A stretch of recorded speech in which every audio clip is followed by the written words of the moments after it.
Alrighty. I feel like I'm a news broadcaster now, and I'm supposed to be like, welcome to the... You are. You are there now. Got my mug. If only this was the morning. Right. Alrighty. Let's kick things off. First, I should ask you, how are you doing, and how is your family doing? Oh, well, thank you for asking, first off. My family's doing well.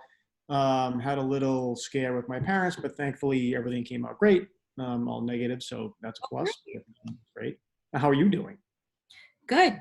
I've gotten used to this new life. Honestly, it's going to be hard to go back into the office and wake up early again. It's true. I think I've had so much sleep or slept as long. I think I get up at 5:30 now. So it's a big cry from 4 o'clock, my usual time. So it's been nice. No. I literally roll out of bed. Right. There's nothing wrong with that either. That's good. No, it's going to be a problem when I have to go back to 6 a.m. workouts. That is true. What about you? Are you still doing your workouts in the morning? Yeah. So I think for me, the way I try to keep sane and the way to keep productive is I try to keep the same routine. So I try to work out in the morning, get it done, and then I start the day, because it's just easier for me to kind of get it done. And I feel like you've accomplished something that day. I think, we all have a tendency to kind of let the days drag on. It feels like one long day, but if you feel like you're accomplishing things, it's easier. You feel more productive. I like that. I like that idea of routines. Yeah. All right. So you're on the FMI COVID-19 task force. Yep. And that kicked off maybe the week that we were told to work remotely, if I'm right. Yeah, I think there's a week of March 10th. So do you want to explain to folks what the task force is and why it was created and kind of your mission? Yeah. So the task force was to basically help FMI deal with the current situation, working from home, and how do we keep our labs up and running at the same time, keep the safety of and health of our employees first and foremost. There's been a ton of changing information literally every day. So I'm sure we've all watched either Governor Baker's or the federal press releases. Mm-hmm. Information changes, recommendations change, work from home guidelines change every day. So it's a matter of how do we deal with that information and get that information out to employees in the fastest possible way. At the same time, putting a kind of a brush of reality on top of things. So how do we exist in the current environment? And then how do we help our employees deal with childcare issues and school closings and some of the mental health issues that can happen when working from home. It tends to be long. So it's really been a good group. It's a cross-functional team. So we have, Jeff and Nicole from facilities. We have Jessica Fossa from legal. We have Jamie from operations, with Constantine, Tony Perez, myself from IT, Kara from corporate communications, Dan Floyer from commercial, Jen from government affairs. So it's been a real great team to work with. Everybody's super responsive, very positive. And the mission is simple. It's just how do we deal with this situation in the best possible way for FMI, its employees, and foremost, our patients. Great. No, yeah. It's been really nice knowing that there is folks that are been, looking out for the entire company in this way, and knowing that you guys are doing it cross-functionally has been really great. Yeah, and everyone should know, you get a glimpse into the employer that you work for, and sitting on this group, dealing with the ET and their response, they truly, truly care about the people at FMI. That comes through in everything that has happened here. And that's the company that we work for. And it's really great. It's truly an honor and a privilege to work with everybody here. And that they have your best interests at heart and the best interests of our patients. And that's really, what drove me to come here, but then keeps getting reinforced with the more people I meet and the more groups you work with, Yeah, I will say, and I want to hear what your opinion is on our response coming during this pandemic. I will say that compared to other companies of my friends and my boyfriend, I think I hear more updates from this team than I am from other companies. So I think we're doing a great job. What is your thoughts on how we've been reacting to the news? Yeah, well, first off, that's good to hear, Ingrid. So I'm glad you feel that way. And if let's put it this way, if you didn't feel that way, I think we all have avenues to say, we need more communication. We need this information or that. And I think that's another good thing about the group as well, that they're very responsive to employee needs. So I think our communication has been really good. I think in general, we've tried to do and be proactive in our approach. When things change during the 3 o'clock press conferences from Governor Baker and Marty Walsh, we respond pretty much immediately to changing situations. So that's really been great in terms of our communication, process and how we in our cadence. So that's been timely. And do you guys as a task force work with other peer companies to gather information on what other similar companies are doing around Boston and even in North Carolina? Yeah. So that's a really good question. Not only do we work with other companies, so a number of our groups sit on cross-company panels to deal with COVID. Jeff McKay is working with a number of consortiums in construction and facilities groups. We have Jen working with our government affairs team, and she's actually working with the federal government to get advanced information. Jessica Foster doing the same thing from a legal standpoint. So not only are we reaching out to companies, but different community groups, government agencies, construction operations teams, facilities teams. So we're getting a full suite of information from different organizations. And what's the focus right now for the task force? Yeah, the focus is how do we deal with this current work from home environment? How do we protect our labs from infection? Because that's really the most important pieces that we have. How do we enable our teams to work from home? And how do we start thinking about, in the event that we start to open up some of the restrictions, how do we look and start to come back to work? I also sit on another task force called the Return to Office Task Force. Mm-hmm. And so that's actually dealing with, in the event that the restrictions start to lift from a federal and state, well, really it's a state restrictions now and city. How do we start to plan out how we come back to work? And how do we stagger that approach? What considerations do we have to take into account from both employee standpoint, but also from a childcare, from a school closing standpoint? So those things are all really, really important to make sure people feel comfortable, to feel safe before they come back to work, and then we have a good plan. And is the Return to Work task force the same group of people, or is it a different cross-functional team? That's a different team. Some of us sit on both of the groups, but it's that the Return to Office task force is led by Jessica Foster, and so she's leading that effort in identifying when we eventually come back to work, what's that look like? So it's the same type of breakout. It's cross-functional. So we have representatives from IT, obviously, technology, facilities, HR, legal, to make sure that we're putting plans together in place where we can offer a work environment that's safe, but also bring people back in a way that makes them feel most comfortable. Yeah. And in your opinion, I know it's hard to guess, but when do you think we're going to go back to the office? Yeah, I get that question all the time. It's funny. I mean, it really has to do with the first piece has to do with the state restrictions. So if you noticed, Governor Baker extended it to May 18th, so we'll be at least out until then. I think it really depends on the information coming back from the state about how we want to bring people back. If it's, he opens everything up wide coming the 18th, which we don't think is going to happen, it'll be a more staggered approach. Then we would have to take a look at what's the best back to office policy for some of our teams. I'm guessing at this point, but it will not be a full, everyone's back to work. It'll be a staggered approach. I think what we've learned in the last, 7 weeks now, almost 8 weeks. I can't even keep track. I know, it's crazy. Is who has the ability to work from home for an extended period of time? Who can be most efficient? And we'll probably offer those groups to work from home for an extended period of time. Because we don't think it's going to be everyone back to the office in one day. And even when we come back to the office, I think it'll be more of a staggered approach as far as social distancing is concerned. Maybe we limit conference room access. So even the people that come back to the offices will have a different working experience for a period of time. Yeah. Yeah. It's going to be an interesting time for sure.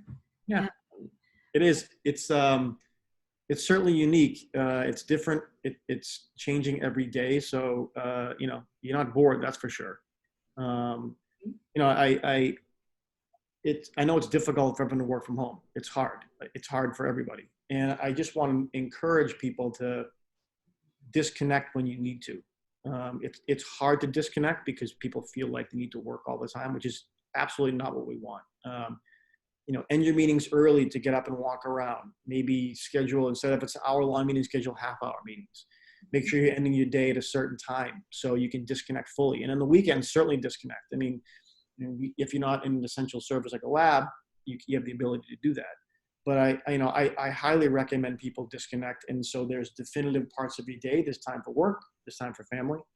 Mhm. And I think we all have a tendency to be really hard on ourselves. So cutting yourself some slack and saying it's okay to feel maybe not quite up to snuff, and allow yourself to kind of be in that place, but then understand you have resources and you have people around to help you. It's very important. No, thank you for saying that and sharing some of that. What do you think is going to come? What's going to change about our ways of working, and what new policies or things do you think we as a tech team can implement now that we've been working from home for several weeks? Yeah, it's a good question. I think our reliance on, if you take a look at Slack just in general, so our reliance on collaboration tools and less of the formal meetings is really, I think, helps out a lot. I think we've all seen a jump up in formal meetings because you can't walk by someone's desk and just have a casual conversation anymore. I do think Slack helps in the one-on-one quick conversations. So I would continue to use those things. I think we've identified which teams can work from home, right? And which teams are having a more difficult time. I think that's really important too. I think to understand that and realize maybe our team structure needs to change a little bit. Maybe I'm not communicating in the most clear way that I probably need to. As leaders, we need to take a look at how we can improve our communication on a regular basis. I think we've learned a lot about those things. It's been more difficult than I think we had originally intended or thought it was going to be. But I don't think it's been insurmountable. I think we can get our work done. I actually, in a more encouraging way, it makes me miss the office. It makes me miss the people interaction. And Mhm. so I look forward to getting back to that some semblance of normalcy when it comes to the more face-to-face communications, which is a good thing, right? It means you care about the people you work with and you genuinely enjoy their company, you enjoy interacting with them, and that's been kind of nice. Yeah.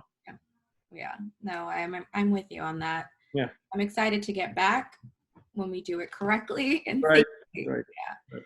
Right. What are you doing to keep yourself productive during this time? And do you feel like you struggle to stay motivated and engaged some days, Yeah. especially I as a think, leader? yeah, I think we all have those days we don't feel motivated, right? I think for me, it's routine. I have to get into a point. That's why we talked about it at the beginning. It's like I try to get to as a normal a routine as I possibly can get. So if you work out in the morning, you work out in the morning. If you don't, you have a cup of coffee, have a cup of coffee. Carl Langdon, who leads our international delivery team, has said people having a commute, they miss that. It's not miss that, but that was part of their day, right? So maybe it's a matter of before you start your day, you take a walk around the block to simulate a commute and come back into the desk and sit down. It's kind of an interesting way to look at it, but I think maybe if that gets you back into more of the swing of a normal kind of routine, Mhm. that's great. I think you know, stopping your day at a certain time, like we all would do at the office, is a really a good routine as well. I think we have a tendency to kind of bleed into nighttime. And so next thing it's instead of 10-hour day, you're working 12-hour days. Then it's 14, and it feels like it's one long day bleeding into another. Mhm. Having that break and disconnection point is really, really important. And I highly recommend that. I think PTO is a good thing too. I know we can't go anywhere, but those of us that have PTO should be taking that and feel free to. It's okay to take a day to disconnect. It's Mhm. okay to kind of disconnect from work for a couple days. Totally fine, and we all need that. And so I think doing that is really important as well. Yeah, I will agree with you as someone that's very extroverted. I've had strange days where I don't want to speak to anyone, which is very Right, much not like me. Um, right. and I've disconnected, and I have to because I don't know how to deal with this feeling. So, but it is good to know that we work for a company that lets us do those things and is flexible with us and doesn't have rigid schedules on us. The flexible work policy, I think, is definitely helping us, especially for those with children whose Yeah, schedules completely uplifted and have a lot on their plates right now. Yeah. Uh, I think, Yeah, it's funny. It's a really interesting point you make, Ingrid. I think, those of us, and I'm not this way, you're more extroverted than I am, that's for sure. But I think those of us that would be more extroverted are having more of a difficult time, right? And so I think it's okay, like, to feel that way, and just to know that your leaders, myself, and everybody in technology, Mike Kling, Constantine, the ET members are all there to help. And so if you're feeling a certain way, if you're you want to disconnect, you want to talk about some things, like, you should feel free to do so. That doesn't end because of working from home. It just probably gets more enhanced. yeah, I will say this, sometimes it's hard because we're not seeing each other every day, but I'll offer this to everybody. I am available at all times. So if anybody's having a problem, you need to talk, I'm more than happy to get on a phone call, a Slack. We'll do Zoom when it comes out soon. But I'm available at all times for the staff. I mean, my job is to help people here and make sure they're enabled, and make sure that they are as productive and as they possibly can be. So I'm available at all times. So don't feel the need to kind of reach out whenever you want. yeah. And I'll, kind of echo that and encourage it that John really is available at any time and is willing to talk to whoever, even though you Right. don't look approachable in person. Well, I think it's the eyebrows. I tend to have I have a resting intense face. I don't know what that's called, but that's what it is. But actually not. I am hyper responsive and open. So come by, talk to me, like, send me a Slack. Happy to talk anytime. Schedule something with Ingrid. She's happy to schedule something out. And what are you doing to keep your team motivated and connected during these times? Thinking especially about Fridays. I was gonna say Friday Feelings is a good start. We have a coffee time we do Fridays now, and I think it's interesting how groups do different things. Somebody it's a couple times a week. Sometimes it's once a week. I during meetings I try to keep it light. There's plenty of time at work where it's intense. I think there's a good time to have some fun dialogue, and I think that's important for all. If it's serious all the time, I certainly don't want to work in a place like that. And our jobs are serious enough as it is with the nature of the work that we do, and how important that is for patients. So I always try to keep it a little bit light. So Friday Feelings is more of a time for camaraderie. During my leadership meetings, I try to have at the ending, we say one nice thing about each other, because I think that's kind of nice. But it just kind of breaks the monotony and gets people talking, and you feel more connected that way. You humanize working, which is great. You do. I think so we talked about this fit challenge thing that we're doing. I think that's half of the reason why I did it. It's not a matter of, the workouts aren't super intense, although I've gotten some feedback that they are, which is fine. But it's really more of, can you get people to have a shared experience with each other? Like, when you work out together, it's kind of fun, right? And you're complaining about the same things, and, my God, that was hard, or that wasn't hard. So it's more of I think movement makes people healthier, but I also think the camaraderie aspect and seeing, doing the workouts every day and as a fun thing really drives people together. Yeah. And for those of us that don't know what the Fit Challenge is, what is it and how did that come about and Yeah. what's going on? Right. So the Fit Challenge is basically it's a way to get people moving. I think that if we're sitting there all day long, especially with the work that we're doing, it gets to be monotonous and it can be really tedious. So the Fit Challenge is I take one exercise a day, and usually it's one exercise and we do 100 reps of an exercise. So today it was 100 push-ups. So you have the entire day to accumulate 100 push-ups. So if you can't do 100 in a row, you can do 5 every hour if you want. You can do 10 an hour. You can do whatever you feel like, and you can scale the movements for yourself. But again, it's just a way of moving and getting people up so they don't feel like they're just sitting in a desk or sitting in front of their coffee table or their kitchen table all day long. And it's fun. I mean, it's fun to see people's workouts and, oh my God, that was terrible, or that was so easy, or it's been fun to see. It's been kind of a break for me because I get to think, okay, what did we do last week? How do we do the same exercises this week? So it's a matter of I have to think about how we want to do it. But it's been fun. You turned into FMI's trainer. Yeah, I'm not even close, but it's been fun to see people react to it. And it's been fun for me too. Yeah, and it's pretty active. It's a very active Slack channel. Yeah, people are into it. I didn't expect that. I thought it would be like a group of people that want to do it. And we're going to have some swag for the people that have done it the most. So we'll work on that when we get back to the office. But it's been, like I said, it's been kind of fun. Yeah. It's been kind of a break for me. Yeah. It was Yeah. a great idea. Yeah. I Yeah. honestly have not kept up with them. That's fine. Do what you can do. Do what you can do. Vendor here. That's right. That's right. So you did tell us that you are still doing your workouts daily. Yep. What about eating your meals? I do eat my meals every day. That's been one thing that's been great. I get my meals delivered, these meals, and they just come. I heat them up, so I haven't had to go to I've been quarantined, so I haven't had to go to the supermarket.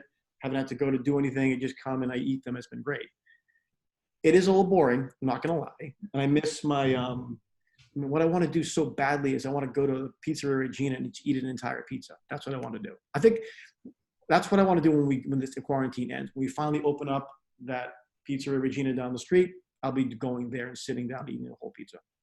That sounds delicious. We actually had Regina's delivered.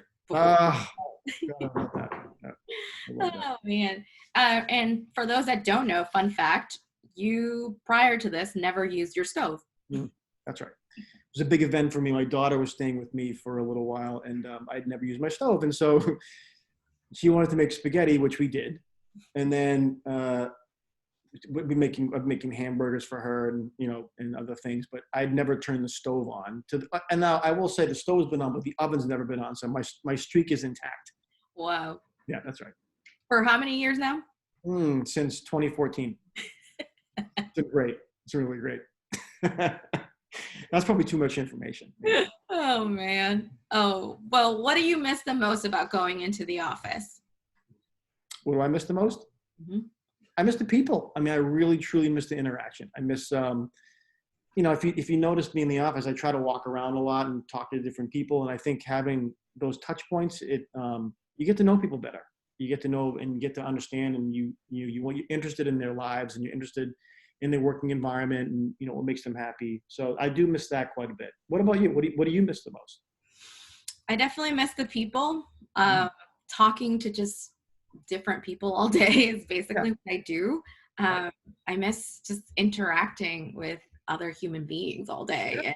And I think I really enjoy just having people around me. I thrive off of others' energies. So I think I miss that, just being in a group, doing things together and working together and just feeling like you're in it together. But I will say having Zoom calls and putting your video on has definitely helped me feel connected. So it's definitely helped. That's basically how I get by with friends, family, coworkers. Just I show them my face and I enjoy seeing their faces. Well, it's nice to see your smiling face in the office every day. So I do miss that too. So that's been great. Great. Awesome. Well, do you have any final words you want to share with us before we go? Yeah, I just want to say an enormous thank you to everybody. I know that it's been difficult. It's been very hard. I am sympathetic to everybody that's going through with children, that's having to homeschool. And I know it's very, very difficult to kind of have a good work-life balance. But that's why I keep saying, if you need to disconnect and find a routine that works, and don't feel bad about the fact that maybe you don't feel like, today wasn't the most productive day and I didn't do this or I didn't do that. That's fine. We all have those days. Just, get better at it tomorrow and realize it's okay. We're going to get through it. I promise. And it's going to be better on the other side. And I think it makes us a stronger team because we know we can work kind of apart, but keep the same camaraderie. But again, thank you to everybody in tech. The service desk has been great. Our lab staff has been absolutely fantastic. Everybody in technology has been helpful. So you guys have all done a really great job. And I just want to thank you for everything you're doing every single day. And if I can help out in any way, feel free to reach out at all times. Happy to help. Awesome. Thanks all. Thank you, John. Oh, thank you. All right. Have a good one. All right. Thanks. Okay, bye. Bye.